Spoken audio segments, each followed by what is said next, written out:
Desa Pregabaya, Kecamatan Pregabaya, Lombok Timur, semua rombongan wali yang sangat-sangat kita hormati, dan kami ucapkan selamat datang di Dusun Kumarigunda di Musyawarah As-Sunnah Kitim. Kami ucapkan selamat datang, mudah-mudahan kehadiran daripada semua keluarga besar dari Pregabaya merupakan salah satu daripada sambung rasa, sambung silaturahim antara keluarga besar Pademangan dengan pada Dusun Kumarigunda. Bapak Kepala Dusun, Bapak Penghulu Desa Seseda yang saya hormati, Bapak-bapak para dusun, Bapak Ketua RT, semua keluarga besar daripada Kedung Melayu yang sangat-sangat berbahagia. Pertama, kita patut bersyukur pada Allah Subhanahu wa Ta'ala atas rahmat, taufik dan hidayahnya, sehingga pada siang hari ini kita dapat menghadiri dengan keluarga untuk menyaksikan akad nikah yang insya Allah sebentar lagi akan berlangsung antara wali dengan calon laki-laki. Dan mudah-mudahan kehadiran kita tercatat sebagai tambahan amal ibadah insya Allah Subhanahu wa Ta'ala. Begitu juga selawat dan salam baginda Allah Nabi besar Muhammad SAW kita baca terus sebagai tanda bahwa dan cinta kepada beliau. Kita berharap dengan selawat salam itu semua hajat kita bisa teratasi, terpenuhi, dan semua permasalahan hidup kita bisa terselesaikan. Lebih-lebih masalah kita nanti di padang mahsyar akan selesai dengan syafaat daripada Rasulullah SAW. Untuk mendapatkan syafaat itu kita berkewajiban untuk berselawat terus, dan berselawat terus. Yang ketiga, atas nama keluarga besar daripada kedua mempelai, menyampaikan terima kasih yang seterusnya kepada semua pihak, baik keluarga, tetangga, masyarakat, kenalan dan baitolan yang telah berpartisipasi dengan pikiran, tenaga maupun harta untuk udah mijiring itu kete belako jauh jelap tenai. Semoga Allah memberikan balasan kepada pengusaha dengan balasan yang jauh lebih besar daripada apa yang kita harapkan. Mele doang ada jadi luang waktu kan. Bila terdapat keliruan dan kehilapan, selama keluarga menyambut dakuhatan ada jadwal nih. Di Musyawarah As-Sunnah Aske dua dulu apa jo? Mohon dimaafkan Apa? Sesungguhnya keluarga telah belasa untuk menyambut mabadi dengan di awal lah ya. Sebagaimana halnya kewajiban seorang rumah, adanya tuan rumah memuliakan para tamunya, karena salah satu daripada tanda keimanan yang lurus kepada Rasulullah, man kana yu'minu billahi wal yawmil akhir falyukrim dhayfah. Siapa saja yang beriman kepada Allah dan hari kemudian, hendaklah dia memuliakan kamu. Kami keluarga merasa sudah memuliakan kami sesuai dengan kemampuan yang ada. Namun apabila kami itu merasakan ada yang tidak sesuai dengan apa yang kami bayangkan, sehingga merasa tidak termuliakan pada kesempatan ini, keluarga mohon maaf yang sebesar-besarnya. Kemudian kepada kedua calon mempelai, bersyukurlah kalian berdua dijodohkan pertama pada wayang, si kedua pada gama, si ketelu adalah pada rasa, si keempat adalah pada milih, si kelima pada marah. Marah. Pertama yang pada waya adalah serasi antara mempelai laki dan perempuan dari segi umur. Tidak ada yang tua, karena virality apakah sekedar konten kreator seorang anak laki-laki berumur 12 tahun nikah bersama janda 3 kali dan membawa anak ke rumah suaminya itu lebih besar anaknya daripada mempelai laki-laki. Akhirnya apa? Begitu datang semua keluarga daripada mempelai laki-laki merasa terkejut karena dia merasa tertipu. Sebab apa? Yang tayang di YouTube adalah bagikan gadis belia umur 12 tahun, tapi ternyata anak tiri daripada laki-laki, pengantin laki-laki ini jauh lebih tua daripada pengantin laki-laki. Itu tidak pada bahaya. Yang kedua adalah pada agama, pada Islam. Pada Islam, alhamdulillah, walaupun makin dikit, betapa banyak orang-orang yang tidak peduli tentang permasalahan agama untuk nikah. Mereka mengatakan soal agama itu urusan hidup, urusan yang ke-17, yang penting pada cinta, pada rasa.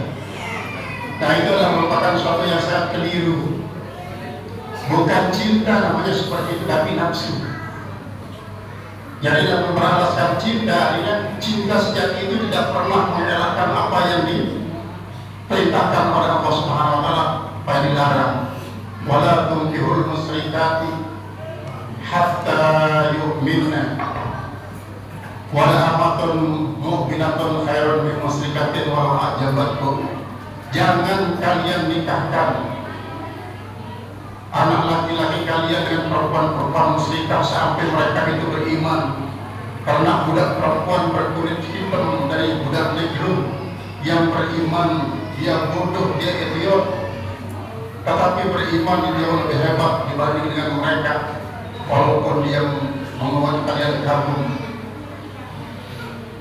Nah, oleh sebab itu pada agama ini adalah merupakan suatu hal yang mutlak. Pertimbangan paling utama justru paspar bila din parbat tiada pasal Rasulullah. Utamakan dia, calon istri kalian itu adalah yang pandai mempraktikkan agamanya, niscaya akan berkah kehidupan kalian. Kemudian pada rasa dia bermilih, dilarang paksa.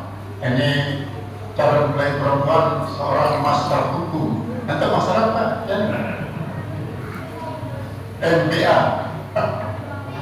Master Bela Diri Anak-anak.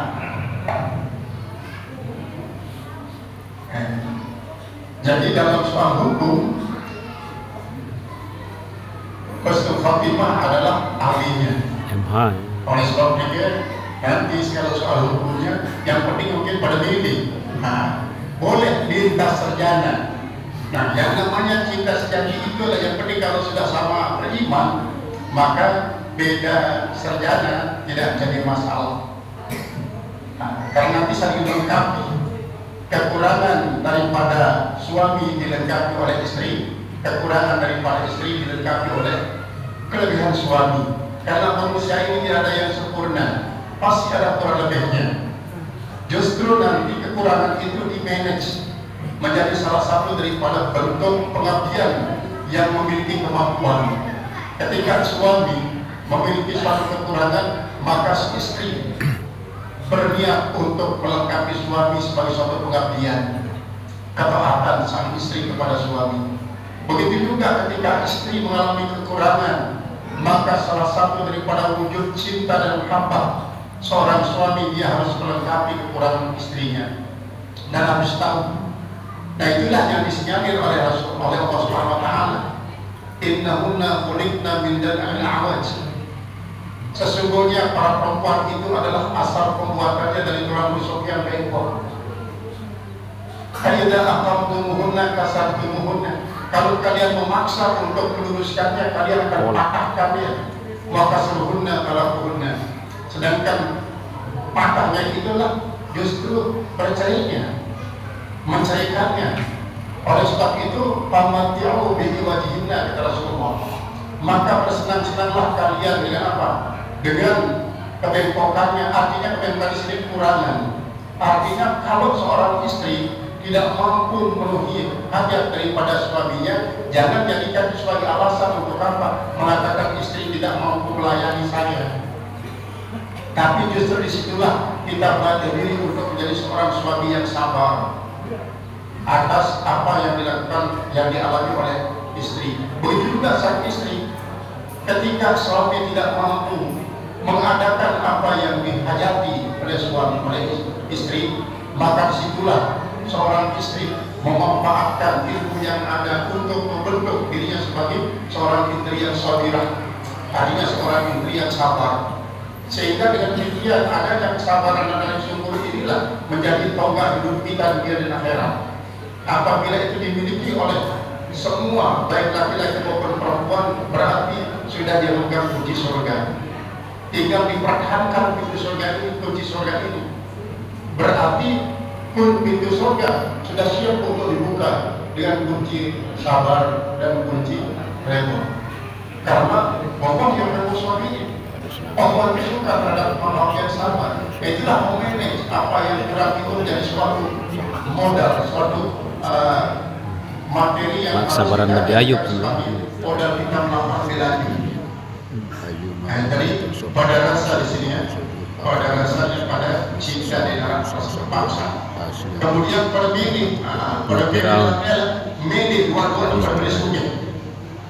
Dua-dua milih tenang, milih bahagia. Dua-dua milih sakinah, mawaddah warahmah. Dua-dua pada milih beriak anak. Dan lalu sekali beriak anak, sekali milih ini jadi. Cara ini kan arah child free istilahnya. Artinya adalah peraih untuk memiliki anak. Bersinar selama dapat panggil dan beriak anak milih. Nah ini berarti anak sekali milih, anak sekali dia baru dan dia baru jadi. Jadi harus pada pemilih. Pada pemilih ini adalah merupakan modal besar untuk membangun sesuatu yang nanti akan dijadikan sebagai target dalam kehidupan rumah tangga sehingga lahirnya mana sakinah, mawaddah, warahmah. Pada marah kita pada kena, jadi berdoa. Akhir pada kena, bahasa kita pada kena. Pada marah ini lah peristiwa yang pada kena. Pada kena dia tu berjauhan dia ini kena. Orang terus dalam ruang timur, teriak di tempat dia ini kena. Nanti ramai beranak kita listrik saling kena ya. Dia pada kena, pada marah dia pada kena. Pada kena dalam bahasa ini pada kena dua macam. Pada kena ini kena dalam pukulan atau pada kena ini pada diri. Pada kena apa kenanya ini? Dia bahasa pada bahasa ini. Apa kenanya apa miliknya apa. Dan ini adalah 5 badan ini harus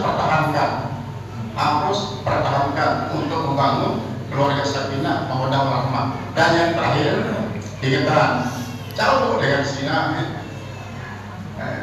Kira-kira pertemuan proses itu para terkait pertemuan apa dengan apa itu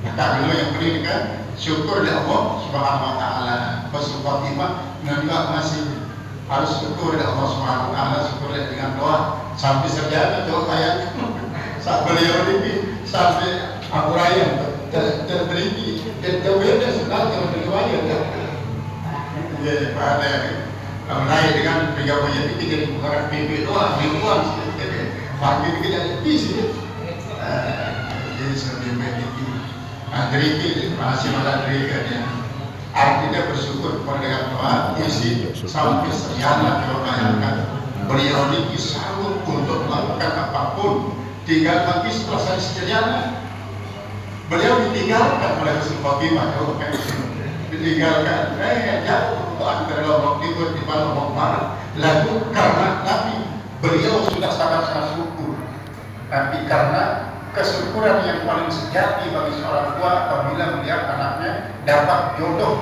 yang dikehendaki dan dikehendaki oleh agama kita yaitu adalah pada agama Islam pada sesat walaupun mungkin anak beda dan sedikit ada Lombok Timur Lombok Barat namun ini insya Allah akan tepat dipadukan itulah yang tentu akan menjadikan modal dan dasar yang kuat untuk segera kalian bisa membangun rumah tangga sakinah mawaddah warahmah.